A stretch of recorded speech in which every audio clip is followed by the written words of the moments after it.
Money keep coming in, I can't lose. Money keep coming in, I can't lose. Love keep coming in, I can't lose. Love keep coming in, I can't lose. I can't lose. You can't lose. We can't lose. I can't lose. Hello, you guys. Thank you for tuning in to your favorite head doctor's tarot. And I am Javon Shayna, your hostess, your oracle, your healer, your teacher, your seer, your director, your way shower, and your truth seeker. Thank you for tuning in. Thank you for liking, subscribing, and sharing. Welcome to the family, Halos. For all my new Halos, and welcome to the people who are already a part of the Halo crew. I love you and thank you for your support. And today I came up with the concept to do a Merkaba reading, mind, body, and soul reading. I asked the cards as a collective, what's on our minds? What's going on in our heart space, our bodies, and what's on our soul, our inner world, like. And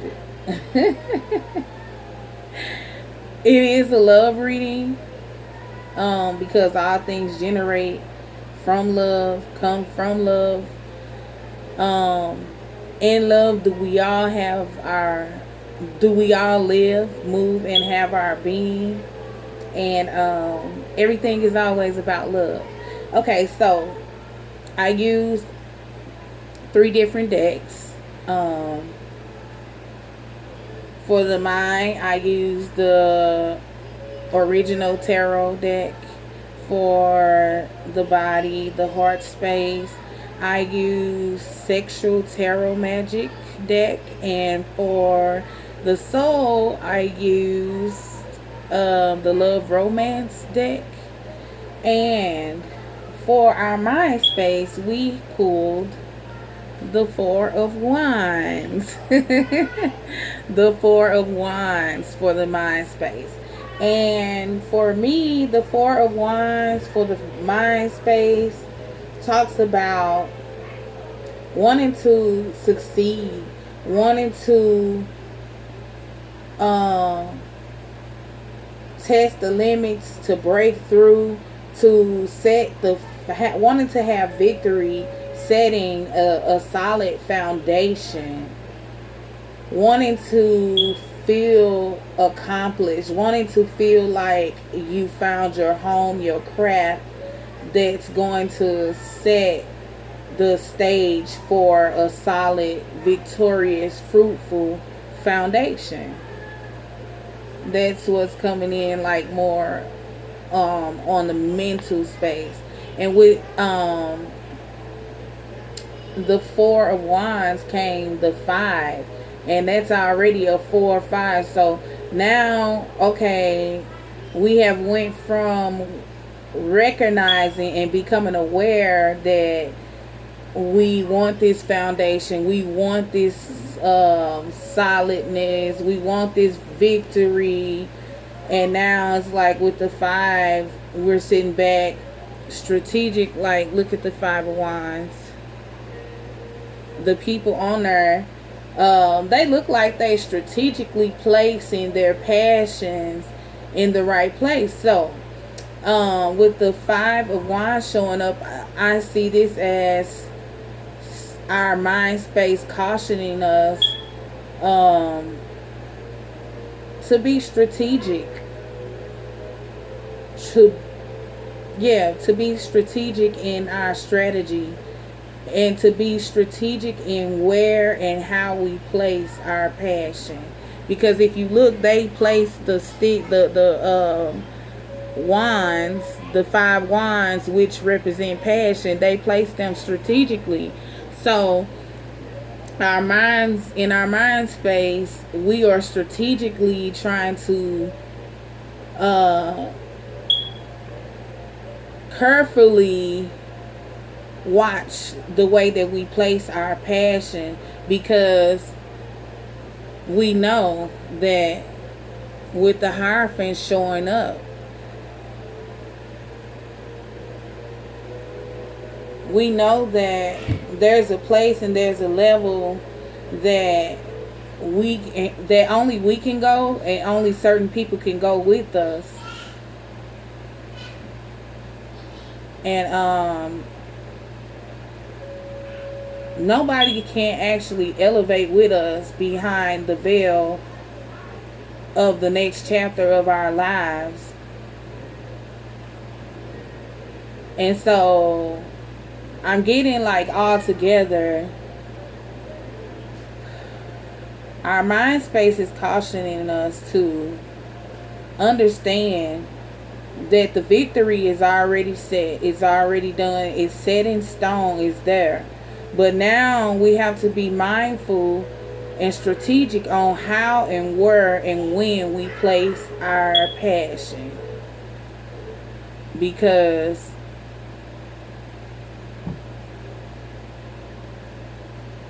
as above, so below. Because spiritually,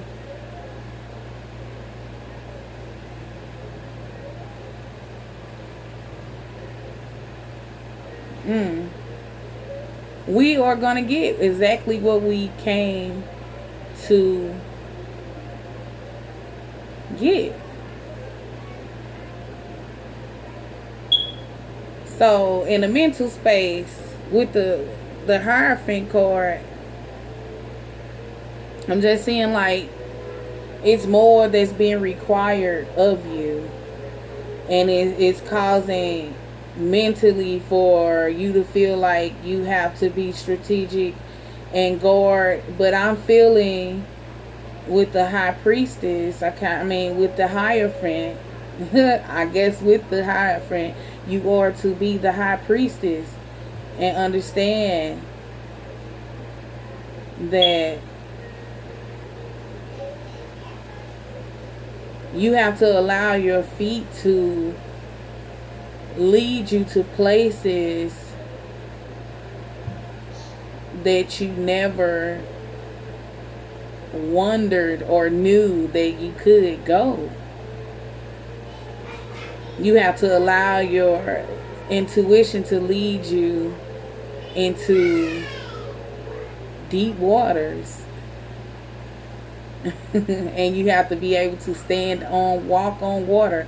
What does water represent? Water represents emotions. So instead of guarding yourself, just walk on your water. Walk on your passion. Okay, so that's enough time on the mental. And so for the body and the heart space, and I'm actually going to read out of the book for these cards because I always find it very profound. So the heart space is mirroring to the 4 wands, which was in the mental space. The Knight of Swords, more mental. Even in your heart space is more mental. So we got the Knight of Swords as the first card out.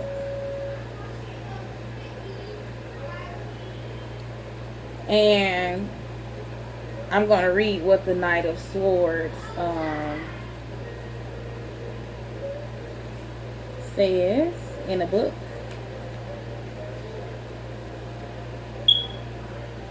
Taming.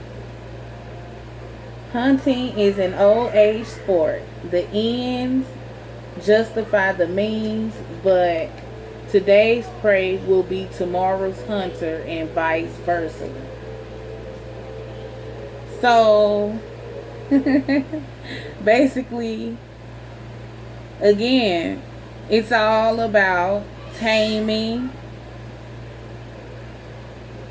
and tempering yourself, tempering your thoughts, controlling your own thoughts, mastering your own self, mastering your own mind. That's what this moment is about. So it's like with the mind space, with the four wands, oh, it's a sure thing. I know I got this foundation. I planted the roots. I planted the seeds. And now it's in the heart space. It's just a matter of mastering your own mind.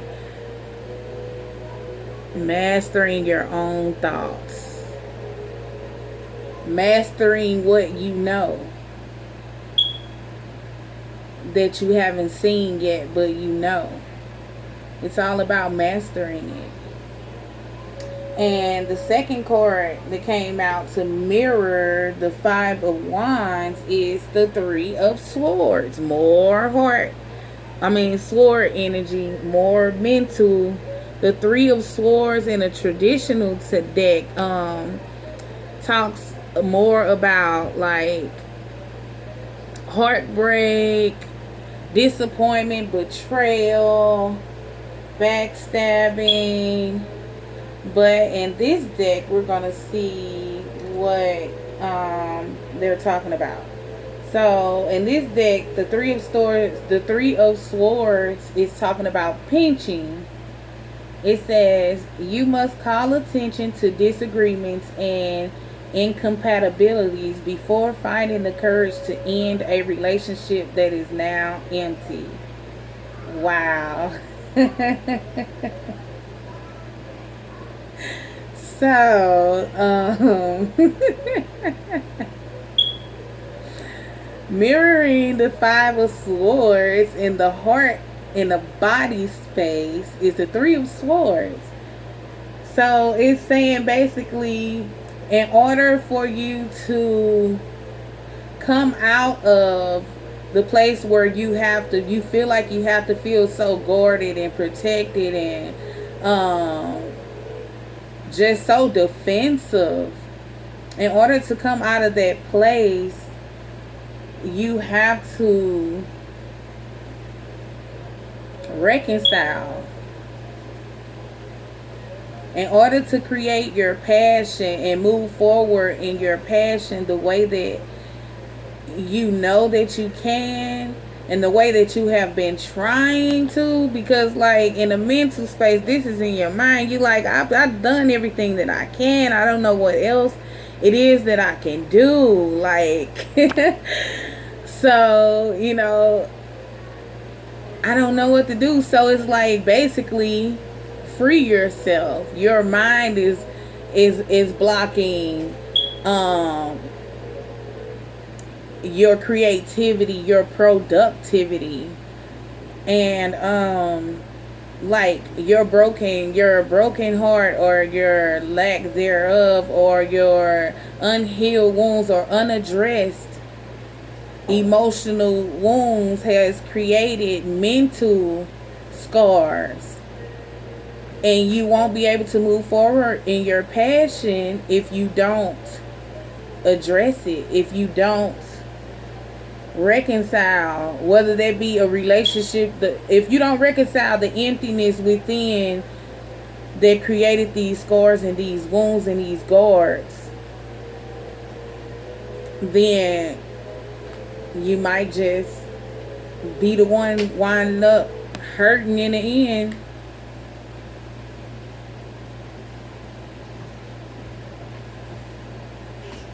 Wow. So this card again is calling us to reconcile, to call attention to disagreements, incompatibilities, before moving on, finding the courage to face I guess your wrongs and right them. Finding the courage to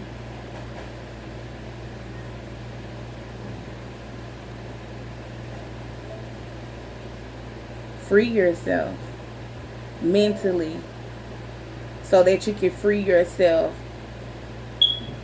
in your passion, in your area of passion. So next card we have is the Strength card. And all I keep seeing, hearing is, why forgive? Why? And, you know, this person that person this, why should I forgive? And with the Strength card showing up, it's saying because it's too hard not to. It's too hard not to. You cannot conquer yourself if you're unwilling to forgive yourself and others. And look, she conquered that beast. She all over it. So it's like, okay, wow, you won, I won. Now it's like, wow, okay, now what? So it's like, now it's time to forgive. It was what it was. It's empty and it's done. And now it's time for something new. And let's see what the Strength card says in the book.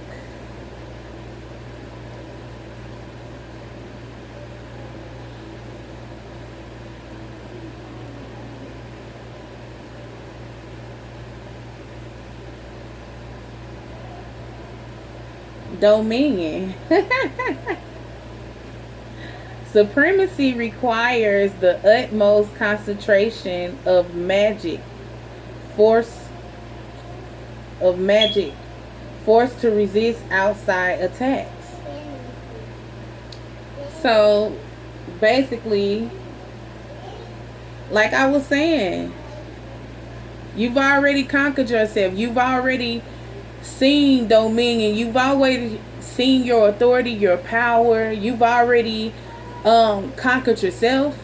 So now it's time to forgive yourself. Now it's time to heal yourself. Now it's time to celebrate yourself. Now it's time to enjoy yourself.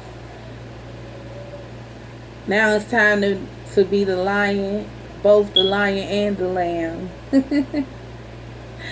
Now it's time to learn the lessons. And to in the soul space, we pull playfulness from the Romance Tarot deck. And this is what your soul wants. Our soul wants. It wants to play. It wants to play. It says, to recapture romance, allow your inner youthful spirit of fun to shine. And when I was shuffling for the cards, the Four of Wands kept coming out of the Sexual Tarot Magic deck. And on that deck, they're in a swing as well. The soul wants to play. It is the soul that needs surgery. It is the soul that is suffering beyond measure at this point and at these stages in our lives. It is our soul that has suffered great, and it is our soul that is calling out, that wants to play, that's saying, come out and play. Come out wherever you are. And it just wants to have fun. It wants to be free. It wants to be free. It wants to express its beauty in a childlike, free manner. Your riches and your wealth and your soul wants to be expressed in a childlike manner. It wants to be loved like you would love a child. That's what I'm getting with that one card. And engagement was the next card for the soul space. And it says, your love life is ascending to a higher level of commitment. So basically, in a nutshell, the soul space is asking to be engaged. It's asking for more. It's telling you it is more that I require of you. I want that next level. I'm tired of hurt and pain being an excuse to why you are misdirecting what I really need from you. Why you are misunderstanding what I really need from you. Why you are allowing your ego to protect you when I don't even need that right now. It's like the soul is saying, no, come on, engage with me. Mate with me. Sit with me. Stop laying. Look at her. In her heart space. This is the heart space. Stop laying in your pleasure. Stop laying and enjoying the disconnection, the mixed signals, the hurt. Stop laying in your hurt and enjoying it and indulging in it. Because there is more that I require of you. This passion that you feel within, it is